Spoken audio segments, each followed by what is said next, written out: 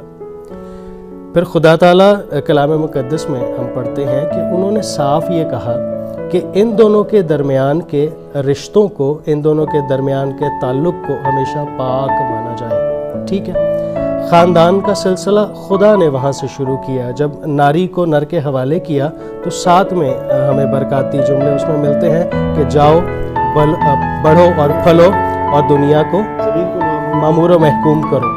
اب اتنی بڑی برکت اگر خدا نے ٹھہرا دی ہے خاندانی سلسلے کے حوالے سے، تو میں یہ سمجھتا ہوں کہ یہ جس کو بیوی ملتی ہے وہ خدا کا شکر کرے. ٹھیک ہے، اور جسے نہیں ملتی تو وہ کم از کم اپنی زندگی کو کچھ اس لائق طور سے گزار لے کہ خدا کی نظر میں مقبول ٹھہرے. خاندان کا سلسلہ جب خدا شروع کرتا ہے تو یہ بہت ایک بڑی برکت کی بات ہے، اور یہ پہلا رشتہ ہے جیسا کہ میں نے کہا کہ دنیا میں جو وجود میں آیا تھا. ناظرین یہاں لیں گے چھوٹا سا بریک، اور بریک کے بعد جہاں سے سلسلہ منقطع ہوا یہیں سے دوبارہ اسے جوڑیں گے. کہیں جائیے گا بات ہمارے ساتھ رہے گا. اسٹے ود اس.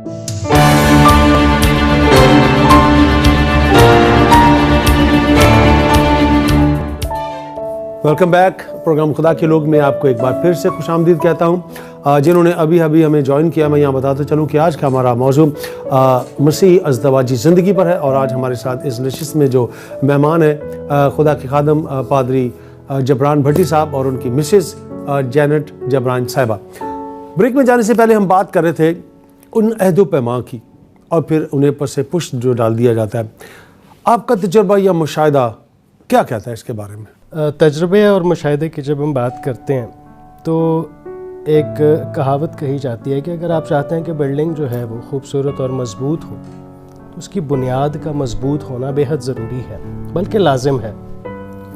عہد و پیمان کی ہم بات کرتے ہیں کہ جی نکاح کے وقت جب خدا کے خادمین جو ہیں وہ اس ازدواج میں بندھنے والے جوڑے سے سوالات کا سلسلہ شروع کرتے ہیں تو وقتی طور کے لیے، اور کئی بار وقتی طور کے لیے نہیں بھی، وہ صرف ایک رسم پوری کرنے کے لیے ہاں میں جواب دے دیے جاتے ہیں. بات صرف اتنی سی ہے کہ بنیاد جو ہے وہ نہیں سیٹ کی گئی ہے، بنیاد جو ہے وہ اس لائق طور سے تیار نہیں کی گئی ہے کہ آگے وہ ازدواج میں بندھنے کے بعد وہ جوڑا جو ہے وہ پروان چڑھے.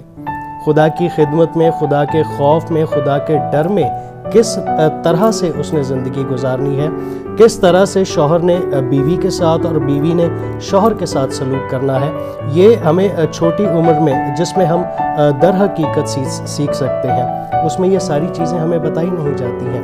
پھر جب آلٹر کے سامنے کھڑا کر دیا جاتا ہے جوڑے کو اور وہ کہا جاتا ہے جی یہ سارے قول اقرار آپ نے کرنے ہیں، تو وہ ہاں میں وہ کر دیتے ہیں، اور وہ وقتی ہوتا ہے. نہ اس سے پہلے اس نے کبھی وہ قول اقرار سنے ہیں، نہ اس نے کلام خدا کا مطالعہ خود کیا ہے، اور نہ خادمین نے اسے کبھی بٹھا کر اس کی کاؤنسلنگ کی ہے کہ اس لائق طور سے تجھے اپنی ازدواج گزارنی ہوگی.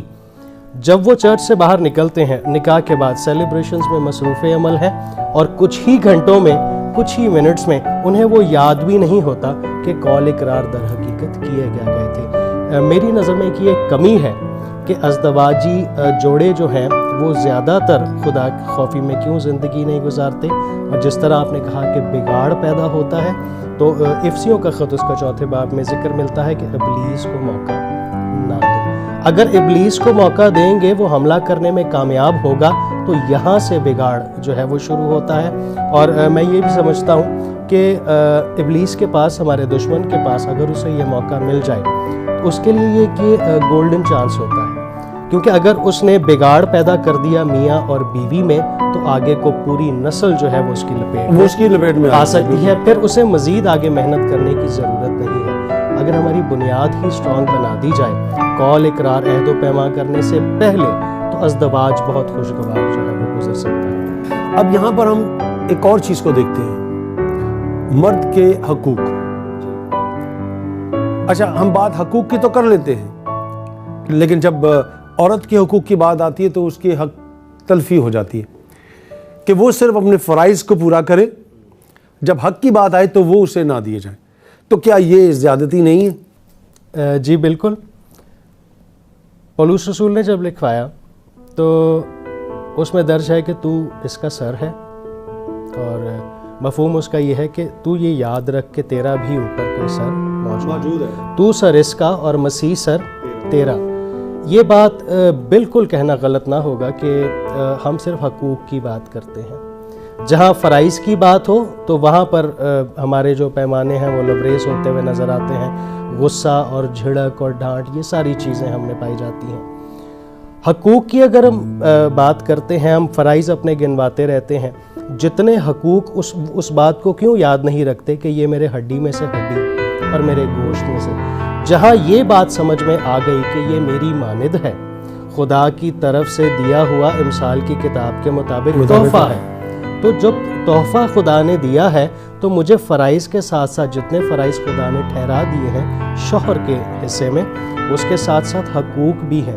اور حقوق وہ جو ہے، حق کبھی بھی ذمہ داری کے زمرے میں نہیں گنا جاتا، کیونکہ حق جو ہے وہ ڈیزرونس سے لیا جاتا ہے. حق جو ہے وہ ڈیزرو کرتا ہے، پھر اس کے حق میں وہ ساری باتیں.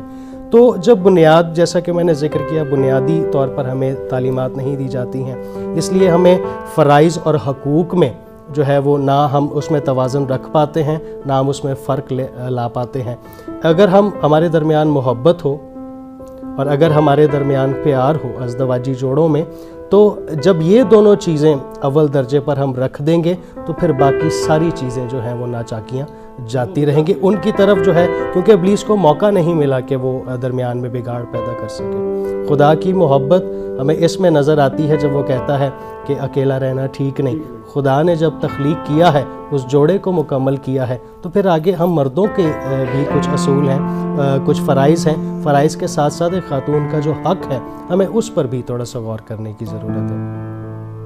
آپ کی ازدواجی زندگی کو کتنے سال ہو گئے؟ 10 سال 11 سال. اچھا 11واں سال آپ کا ہے، ٹھیک ہے.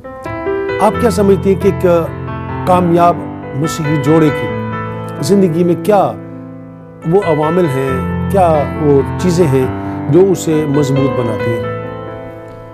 سب سے پہلے تو یہی ہے کہ خدا کا اس شادی کے رشتے میں شامل ہونا سب سے زیادہ اہم ہے. اس کے بعد محبت، عزت ایک دوسرے کے لیے، یہ وہ کیز ہیں جو ایک شادی کو برقرار رکھنے میں مدد کرتی ہیں. اگر بات کریں ہماری 10-11 سال کی، تو ابھی ہم کالج میں تو عموماً ہمیں ایگزامپلس کے طور پر دیکھا جاتا ہے ایک شادی شدہ جوڑے کے. تو میں سمجھتی ہوں کہ اس میں یہی 3 باتیں ہیں. سب سے پہلے خدا، کیونکہ ہماری شادی شدہ زندگی میں ہے. دوسرا ایک دوسرے کے لیے عزت اور محبت. اور اس کے علاوہ سب سے زیادہ اہم، اگر آپ کا شوہر یا آپ کی بیوی آپ سے محبت نہ کرتی ہو تو یہ پھر بھی جو ہے اس کے علاوہ کام چل سکتا ہے. لیکن اگر ایک عورت کی زندگی میں یا ایک شوہر کی زندگی میں خدا کا خوف ہی نہ ہو، مطلب محبت اور عزت کے بغیر پھر بھی کام چل سکتا ہے، لیکن خدا کے خوف کے بغیر یہ شادی نہیں چل سکتی. یہی ہے جو آپ کے عہدوں کو، آپ کے وعدوں کو آپ کی زندگی میں قائم رکھتی ہے. جب ایک گھر کی بات ہم کرتے ہیں تو گھر، مرد جو ہے وہ مکان کی صورت میں وہ بیوی کے حوالے وہ مکان کو کرتا ہے، لیکن اصل میں دیکھا جائے تو گھر وہ ہے عورت اس کو بناتی ہے. اور جب ہم مثال 14 باب اس کی پہلی آیت دیکھتے ہیں تو یہاں لکھا ہے، دانا عورت اپنا گھر بناتی ہے پر احمق اسے اپنے ہاتھوں سے برباد کرتا. اب یہاں 2 کردار ہمیں نظر آ رہے ہیں ایک ہی جگہ پر، ایک دانا اور دوسرا احمق. ایک ہی عورت کی بات کی جا رہی ہے کہ وہ دانائی سے بات کرتی ہے، عقل سے بات کرتی ہے، عقل سے اپنے گھر کو مستحکم کرتی ہے، اور ایک جو ہے وہ احمق اسے گنا گیا. آپ کے خیال میں یہ دونوں کردار ایک ہی جگہ پر یک وقت ہمیں دکھائی بھی دیتے ہیں؟ جو احمق ہے وہ کیوں اس طرح کی چیزوں کی طرف جاتی ہے؟ اس کو کون بہکاوے میں لے کر آتا ہے؟ اپنی خودی. جب انسان خود، جیسے ابھی حقوق اور فرائض کی بات ہو رہی تھی، تو جب انسان فرائض کو چھوڑ کے یا دوسرا کیا ڈیزرو کرتا ہے اس کو چھوڑ کر صرف وہ یہی سوچے گا کہ میں کیا ڈیزرو کرتا ہوں یا میں کیا چاہتا ہوں یا میری کیا خواہشات ہیں، تو پھر وہاں سے بگاڑ پیدا ہوتا ہے. ایک لائیو ایگزامپل ہمارے سامنے ہے ایک خاتون کا.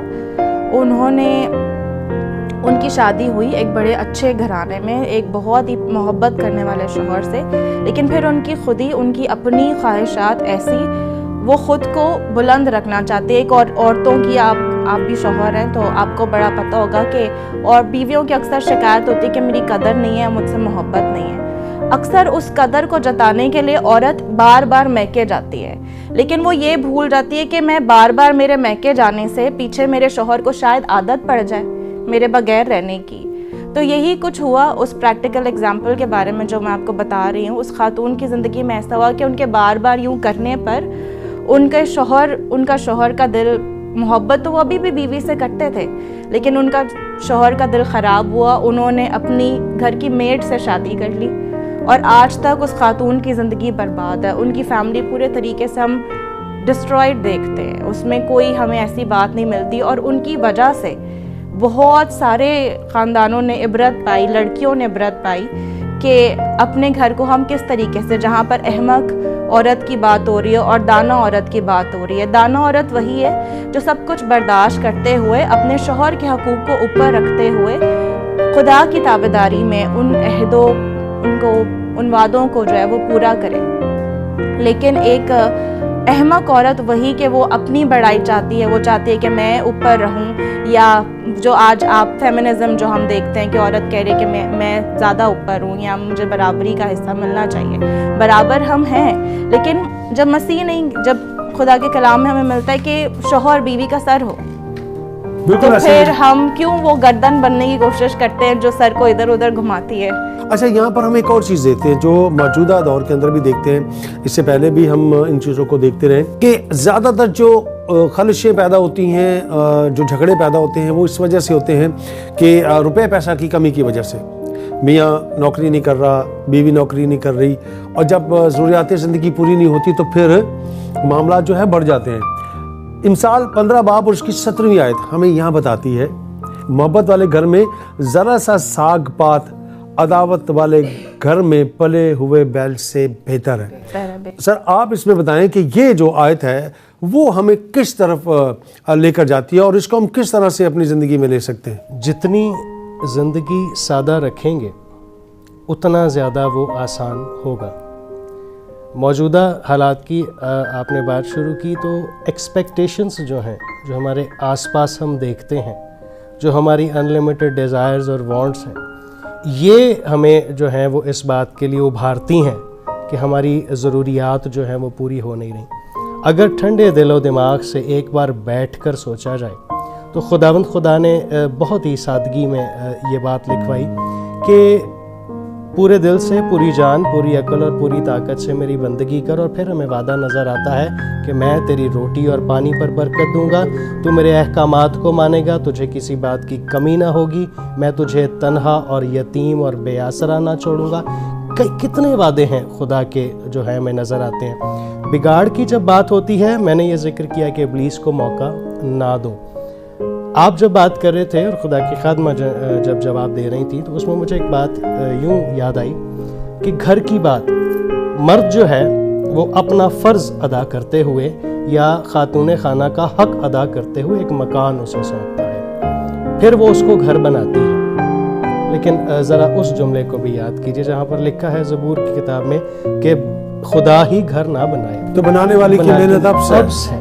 اب خدا کو اگر ہم نے خاندان میں وہ اول درجے پر مقام نہیں دیا، ٹھیک ہے، اگر خدا ہی ہمارے ازدواج میں شامل حال نہیں ہے، جیسا کہ ہم نے قبول کیا عہد و پیما کرتے وقت کہ جی خدا اس وقت یہاں پر موجود ہے، خدا کی موجودگی میں اسے اپنی وائف قبول کرتا ہوں. جب یہ ساری باتیں اس وقت وقتی تھیں اور آج میرے خاندان میں خدا جو ہے وہ اول درجے پر نہیں ہے، خدا کو میں نے اپنا، مسیح کو میں نے اپنا سر نہیں مانا، تو پھر وہ گھر جو ہے وہ گھر نہ بنے گا بلکہ مکان ہی رہ جاتا ہے.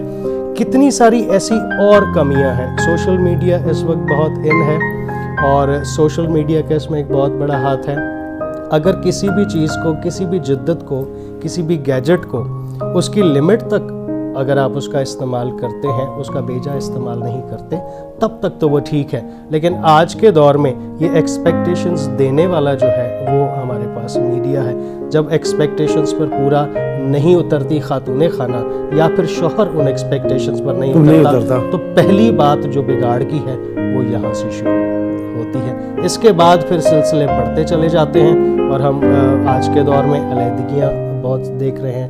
علیحدگی وہ جی کہتے ہیں علیحدگی نہیں ہوئی, طلاق تک بات نہیں پہنچی, لیکن ہاں سیپریشنز ہیں, ہم الگ الگ رہتے ہیں, جیسے ابھی ایک پریکٹیکل ایگزامپل دی انہوں نے. اب یہ علیحدگیاں بھی یہ پہلے ہمارے ہاں نہیں تھی, اب تو کانسٹیٹیوشنز میں ان چیزوں کو پاس آؤٹ کر دیا گیا ہے کہ آپ لیو ان ریلیشنز رکھ سکتے ہیں, آپ جو ہیں وہ سیپریشن چاہتے ہیں, یہاں تک کہ ڈائیورسز بھی سننے میں اور دیکھنے میں آ رہی ہیں. یہ کانسٹیٹیوشن میں پہلے نہیں تھیں. خدا نے بھی جو کانسٹیٹیوشنل چیزیں جو سیٹ کی تھیں, کیننز ہم پڑھتے ہیں, تو ان میں بھی یہ ساری چیزیں موجود نہیں تھیں. خدا نے کہا تھا یہ ایک ہے, یہ تیرے لیے کافی ہے, جب تک تو ہے تیرے ساتھ یہ کون ہے, مددگار ہے, جب تک تجھے ضرورت پڑتی رہے گی یہ تیری مدد کے لیے کھڑی ہوتی رہے گی. اور نکاح کے وقت بھی ہم اس بات کا اقرار کرتے ہیں کہ دکھ سکھ میں ساتھ دوں گا. پھر یہ ایکسپیکٹیشنز ہیں جو اس عہد کو ہمیں بھولنے پر مجبور کرتی ہیں کہ سکھ میں تو ساتھ ہم بڑی آسانی سے دے پاتے ہیں, جو ہی ذرا سا دکھ آئے کیونکہ ایکسپیکٹیشنز بہت ساری ہیں تو پھر ہم اس میں ساتھ نہیں دے پاتے.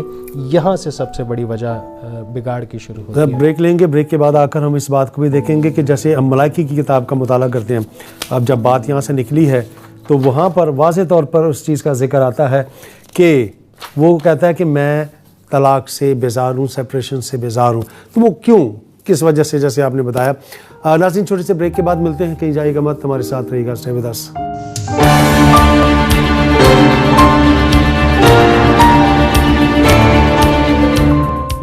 ناظرین ایک بار پھر آپ کو خوش آمدید کہتا ہوں پروگرام خدا کے لوگ میں.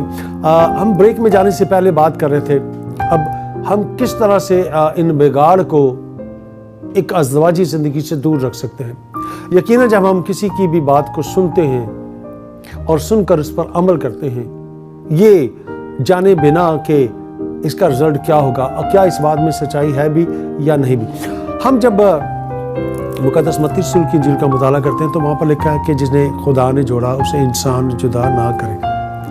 اب باغ عدن کی بات کریں تو وہاں پر بھی تیسرا آیا, اور پھر خدا کے درمیان اور آدم اور حوا کے درمیان ایک ہم درار کو دیکھتے ہیں, اور پھر آدم اور حوا جو باغ عدن سے باہر نکالے جاتے ہیں, ایک حصہ وہ. اب جب یہ محبت جو کہ اگاپے محبت ہے جو خدا نے مرد اور عورت میں رکھی ہے اور اسے وہ ملاتا ہے اور وہ کہتا ہے کہ اب یہ جدا نہ ہو. میں ایک چھوٹی سی بات آپ دونوں سے کہتا ہوں. آپ نے کہا کہ 11 سال اب سٹارٹ ہو چکے, 11واں سال. اگر کوئی شخص ان کے بارے میں آپ کو لا کر بہکاتا ہے اور آپ آگ بگولا ہو جائیں, اور اگر کوئی آپ کو ان کے بارے میں بتائے اور آپ بھی وہی چیز کو سامنے رکھیں, ایکسرسائز کریں, تو شاید بگاڑ بنے گا. کیا وجہ ہے کہ ہم تیسرے شخص کی بات کو سن لیتے ہیں اور پھر اس پر عمل کرتے ہوئے اپنی ہی زندگی کا بیڑا گرک کر لیتے ہیں؟ کیوں؟ انسان در حقیقت جو ہے وہ کلام خدا کہتا ہے کہ دل ہیلا باز ہے. دل اور دماغ کا جو کانٹیکٹ ہے آپس میں, اگر یہ دونوں ہم وزن رہیں تو پھر چیزیں درست چلتی ہیں, اور اگر یہ دونوں آپس میں ہم وزن نہ ہوں, آپس میں ہی ان دونوں کا اختلاف ہو جائے ہمارے خیالات کا اور ہماری ذہانت کا, تو وہاں سے پھر آگے غلط فہمیاں شروع ہوتی ہیں. آپ نے پوچھا کہ 10 اور 11 سال میں اگر اس طرح ہوا ہوتا یا اگر آئندہ کو کبھی ہو, تو بڑی ایک خوبصورت بات ہے. جس طرح آپ نے کہا کہ جنہیں خدا نے جوڑا ہے انہیں پھر آگے کوئی انسان جدا نہ کرے یا پھر کوشش بھی نہ کرے. اگر خدا ساتھ ہے تو پھر کیا غلط فہمیاں اور کیا ناچاکیاں اور کیا نا اتفاقیاں. انسان ہوتے ہوئے ہمارے درمیان بھی کئی بار ایسے حالات پیدا کرنے کی کوشش کرتا ہے. دشمن یہ چاہتا ہے کہ کیوں ہنسی خوشی اور خوشگوار طور سے یہ دونوں رہ رہے ہیں, لیکن اگلے ہی لمحے اس بات کا احساس ہو جانا کہ خدا نے ہم دونوں کا انتظام ایک دوسرے کے لیے کیا ہے, یہ اس بات کا حوصلہ دیتا ہے کہ کیوں نہ اس تیسرے کی بات کو نظر انداز کیا جائے اس سے پہلے کہ اس کی بات کو سن کر ہم ایک دوسرے کو نظر انداز کریں. بہتر یہ ہے کہ تیسرے کو آپ نظر انداز کریں, اسے اپنی زندگی میں ایک اگر وہ غلط فہمی پیدا کرنے کی کوشش کر بھی رہا ہے تو اس بات پر فوکس کرنے کی ضرورت ہے کہ شاید وہ خود سے کچھ نہیں کر رہا، اس کے پیچھے جو ہے وہ سورس کوئی اور ہے جو اسے استعمال کر رہی ہے ان دونوں میں بگاڑ پیدا کرنے کے لیے۔ اس وقت بھی جو تیسرا تھا وہ براہ راست سامنے نہ آئے، اس نے بھی آگے کسی کا استعمال کیا، کسی طریقے سے جال اس نے بنا اور جال بنوایا گیا اور پھر اس میں ان کو پھنسانے کی کوشش کی۔ میں اکثر ایک بات کہا کرتا ہوں کہ وہ ہمارا دشمن کبھی خود بیٹھ کر جال نہیں بنتا، اتنا وقت اس کے پاس شاید نہیں ہے، وہ ہم میں سے ہی استعمال کرتا ہے تاکہ اس کی ہیلپ ہو جائے۔ اس نے شاید آگے ایز ہمیں امپلائی جو ہے وہ ہائر کرتا ہے، ہمیں ایز اے ورکر وہ استعمال کرتا ہے۔ تو کیوں ہم جو ہے وہ خدا کے لیے بنائے گئے، زمین پر اس لیے بھیجے گئے کہ خدا کی خوبیوں کو ظاہر کریں۔ جب بھیجے خدا کی خوبیوں کو ظاہر کرنے کے لیے ہیں تو پھر کیوں ہم کسی کے بہکاوے میں ہیں؟ اچھا، یہاں ایک اور چیز آتی ہے کہ جو لفظ انسان کا استعمال ہوا ہے اس میں بہت سے رشتے آ جاتے ہیں۔ اب ایک میاں بیوی جنہوں نے عقد بھی لیا، عہد و پیمان بھی کیے، وہ کسی تیسرے کی بات کو سن کر بنا اس کی جانچ پڑتال کیے ہوئے اس پر دھاوا بول دیتے ہیں۔ کیوں ایسا ہوتا ہے؟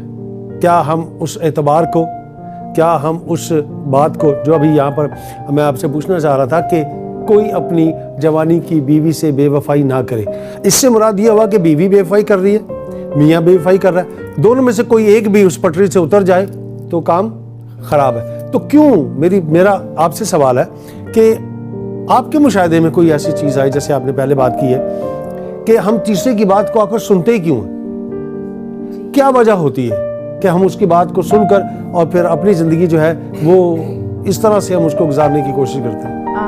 ہمارے ساتھ پادری صاحب نے بڑی اچھی وضاحت کی ہے اور ہمارے ساتھ پریکٹیکلی ایسا ہوا بھی ہے، لیکن میں اپنی بہنوں کو بھی کہوں کہ میری ایک بڑی پریکٹیکل آبزرویشن ہے اس بارے میں کہ جب آپ کوئی غلطی کرتے ہیں اور اس کی وضاحت کوئی اور کرے تو ہمیشہ یہ کہاوت عام ہے کہ 2 کی 4 ساتھ لگ جاتی ہیں۔ تو میرا اپنا زندگی میں ایک رول ہے کہ میں اپنی ساری باتیں ان کو اپنے منہ سے بتاتی ہوں، اور خاص طور پہ جب میں بہت بڑے بلنڈرز کروں، غلطیاں کروں، تو وہ میں سب سے پہلے میری کوشش ہوتی ہے کہ ابلیس کو موقع ملے بغیر میری اپنی زبانی جو ہے وہ بات ان تک کنوے ہو جائے، تو اس سے ہمارا رشتہ بڑا ٹرانسپیرنٹ رہتا ہے۔ ایسا واقعہ ہمارے ساتھ ہوا اور میں نے ان کو پہلے سے سب کچھ بتایا ہوا تھا، تو ان سے کسی نے کال کر کے ان کو مزید وضاحت کی اس کی، تو یہ مطمئن رہے کیونکہ آلریڈی ان کو پتہ تھی بات۔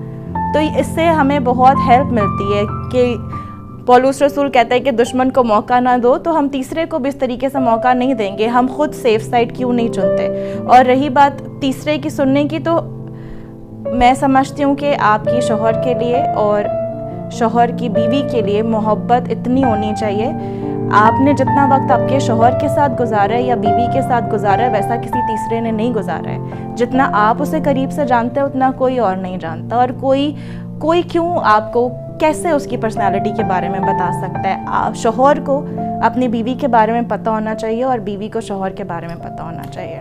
اب یہی بات ہم جب اکثر محاوروں کو دیکھتے ہیں تو کہتے ہیں کہ بیٹے کا پتہ اس وقت چلتا ہے جب وہ شادی کرتا ہے، اور بیوی کا اس وقت پتہ لگتا ہے جب میاں کسی مشکل یا پریشانی میں ہو۔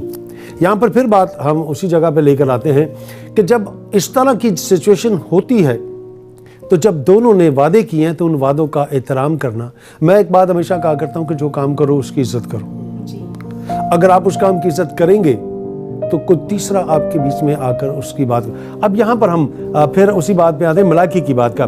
اب جب بگاڑ کی بات ہو جاتی ہے ہم سن لیتے ہیں، عورت سن لے یا مرد سن لے، اور پھر ایک لفظ کا استعمال یہاں پر ہوتا ہے اور واضح طور پہ لکھا جب بے وفائی کی بات ہوئی، ملاکی اس کا دوسرا باب اس کی 15ویں آیت میں کہ کوئی اپنی جوانی کی بیوی سے بے وفائی نہ کرے، اور پھر 16ویں آیت کہتا ہے کیونکہ خداوند اسرائیل کا خدا فرماتا ہے کہ میں طلاق سے بیزار ہوں اور اس سے بھی جو اپنی بیوی پر ظلم کرتا ہے، اور رب الفاظ فرماتا ہے اس لیے تم اپنے نفس سے خبردار رہو کہ بیوی کے بے وفائی نہ کرو۔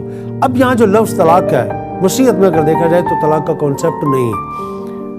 مسیح یسوع سے پوچھا گیا تو انہوں نے کہا کہ وہ تمہارے دل کی سخت کی وجہ سے تھی۔ ہم اپنے ہی ساتھی کے ساتھ اپنے ہی اس بدن اور گوشت کے ساتھ ہم زیادتی کرتے ہیں، کیا یہ کلام مقدس سے دوری نہیں ہے؟ بالکل سر، بنیاد کمزور ہونا، تیسرے کو موقع دینا، ابلیس کو موقع دینا، اور جس طرح خدا کی خادمہ نے کہا کہ انڈرسٹینڈنگ جب لیک کرتی ہے تب یہ زیادہ چیزیں اثر انداز ہوتی ہیں۔ اگر میری انڈرسٹینڈنگ سٹرونگ ہے، اگر میں بہت اچھے سے اپنے ساتھی کو سمجھتا ہوں، خدا کا خوف میرے اندر ہے، اس بات کو میں ایکسیپٹ کرتا ہوں کہ جو کچھ ہے وہ خدا نے میرے لیے انتظام کیا ہے اور بے شک وہ بہترین ہے، جب یہ ساری چیزیں چلتی ہیں تو پھر تیسرے کو وار کرنے کا موقع نہیں ملتا ہے۔ ہاں، طلاق کی جہاں تک ہم بات کرتے ہیں تو کانسٹیٹیوشن میں اب یہ چیزیں ڈال دی گئی ہیں، لیکن بیبلیکل کانسیپٹ اس میں وہ کلیئر ہے، وہ اس میں اجازت نہیں دیتا کہ آپ کسی سے علیحدگی لیں یا پھر طلاق کریں۔ جب مسیح خداوند سے بھی سوال کیا گیا تو آپ نے ذکر کیا کہ وہ لکھا ہے کہ جی وہ تمہارے دل کی سختیوں کے باعث تھا، تم اپنی بیویوں سے بے وفائی کرتے تھے۔ اب اس میں پھر ایکسپیکٹیشنز آ گئی ہیں، ہم نے شاید بہت کچھ آس پاس دیکھ کر ایکسپیکٹ اپنے اندر کر لیا ہے، اور ان ایکسپیکٹیشنز کی وجہ سے جب ہمیں وہ سو کالڈ جنہیں ہم حقوق کہتے ہیں، وہ حقوق ہمیں جب نہیں مل پا رہے ہوتے تو پھر ہم بے وفائی کی طرف جاتے ہیں۔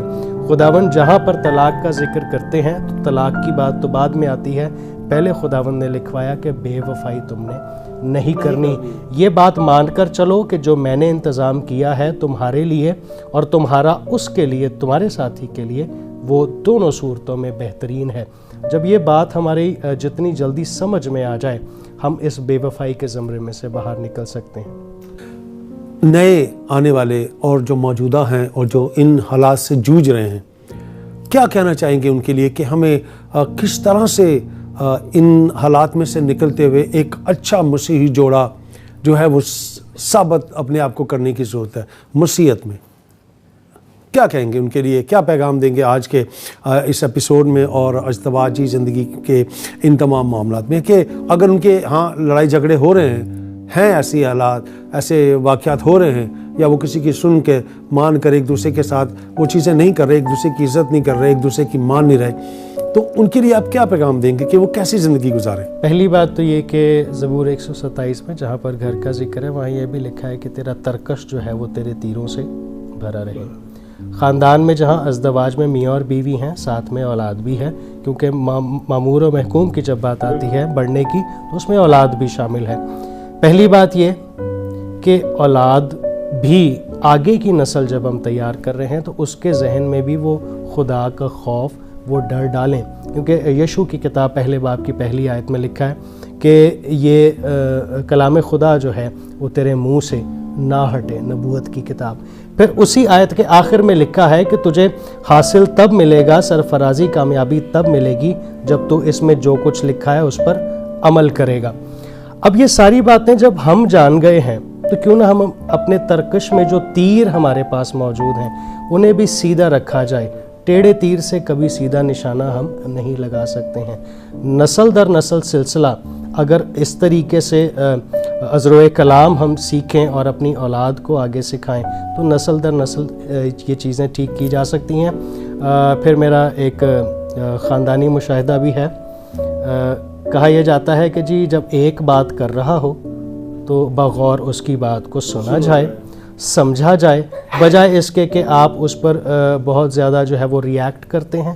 ریاکشن سے پہلے، اس ایکشن کو لینے سے پہلے آپ تسلی سے پہلے بات سنیں، اور جب وہ اپنی بات ختم کر لے تو پھر چیزوں کو درست کرنے کی کوشش کریں، بجائے اس کے کہ اسے اور زیادہ بڑھاوا دیا جائے۔ آگ کو جتنا بڑھاوا دیں گے وہ پھیلے گی، اسے جتنا جلدی وہاں پر دبا دیا جائے وہ اتنا اچھا ہے۔ دنیاوی ایک قول اور بھی کہا جاتا ہے کہ غلطی کو جتنا جلدی آپ تسلیم کر لیں اتنا زیادہ اچھا ہے، اور ہم اسی پریکٹس میں ہیں۔ اگر ایک کو غصہ آیا بھی ہو تو دوسرا جو ہے وہ تھوڑی دیر کے لیے خاموش رہتا ہے، جب دوسرے کو غصہ آتا ہے تو پہلا تھوڑی دیر کے لیے خاموش رہتا ہے۔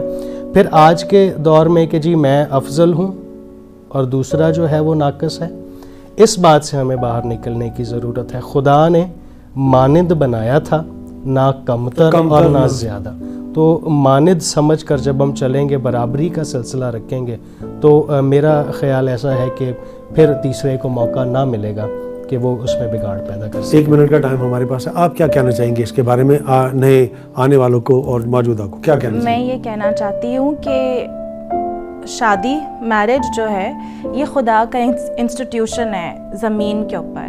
اسٹیٹ یا حکومت کورٹ ہمیں پیپرز ہمارے بنتے ہیں، ہم سگنیچر کرتے ہیں، شادی ہوتی ہے، اور لیکن اس سے پہلے جب آدم اور حوا تھے یا جب ہم چرچ میں ہوتے ہیں تو خدا اس عہد کا جو ہے وہ گواہ ہوتا ہے اور وہ ہمیں شادی شدہ ٹھہراتا ہے۔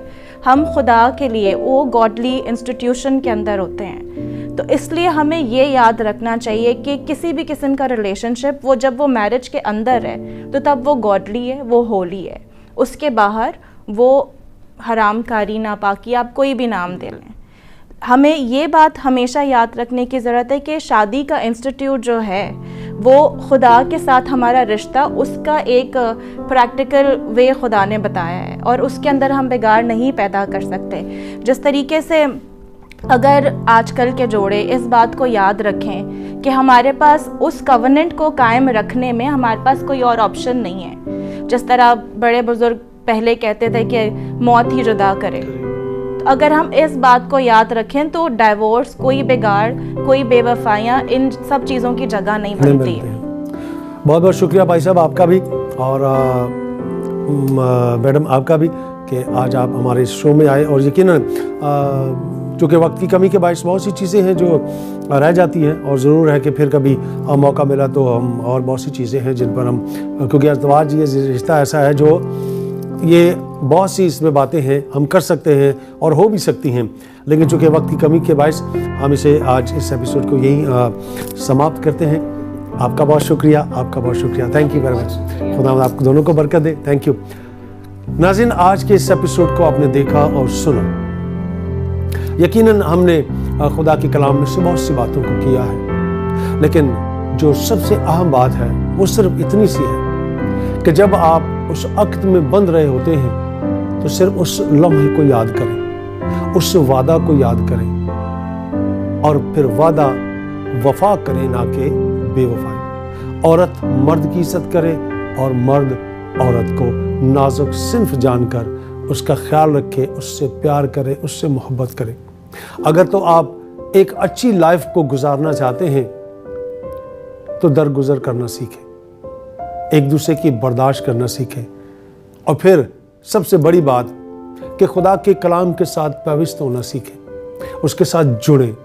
جب آپ ان کے ساتھ جڑیں گے تو پھر آپ کو ایک خول میں آپ اپنے آپ کو محسوس کریں گے، اور پھر جو تیسرا ہمیشہ وار کرتا تھا، کر رہا ہے اور کرتا رہے گا، پھر اس کا وار آپ پر نہیں چلے گا، اور آپ کی زندگی خوبصورت زندگی ہوگی اور آپ اس زندگی کو گزاریں گے۔ یقیناً ایک مسیحی زندگی یہی ہے، اور مجھے اور آپ کو ایسی ہی زندگی گزارنی ہے، جیسے کہ ہمارے مہمانوں نے کہا کہ ان کی زندگی میں بھی پرابلمز آئیں، لیکن ان دونوں نے ایک دوسرے کے ساتھ مل کر انڈرسٹینڈنگ کے ساتھ اس میں سے نکلے اور ایک اچھی زندگی جی رہے ہیں۔ ہماری نیک تمنائیں، دعائیں ان کے ساتھ ہیں کہ وہ اسی طرح آگے بڑھتے رہیں اور ان کی زندگی میں بہت بہت ڈھیروں خوشیاں ان کو ملیں۔ اسی کے ساتھ آپ سے اجازت چاہوں گا، آپ سے پھر ملاقات کریں گے نئے پروگرام میں، نئے مضمون اور نئے مہمان کے ساتھ۔ تب تک اپنا خیال رکھیں، جو توڑے خدا نے آپ کو دی ہیں وہ اس کے جلال کے لیے استعمال کرتے رہیں۔ اور چلتے چلتے ہمیشہ آپ سے ایک بات کہا کرتا ہوں کہ اپنے بزرگوں کا خیال رکھیں، ان کے ساتھ ٹائم کو اسپینڈ کریں، کیونکہ انہیں آپ کے پیار کی، محبت کی اور وقت کی ضرورت ہے۔ اور اپنی ماں کا بہت خیال رکھیں۔ خدا آپ سب کو برکت دے، آمین۔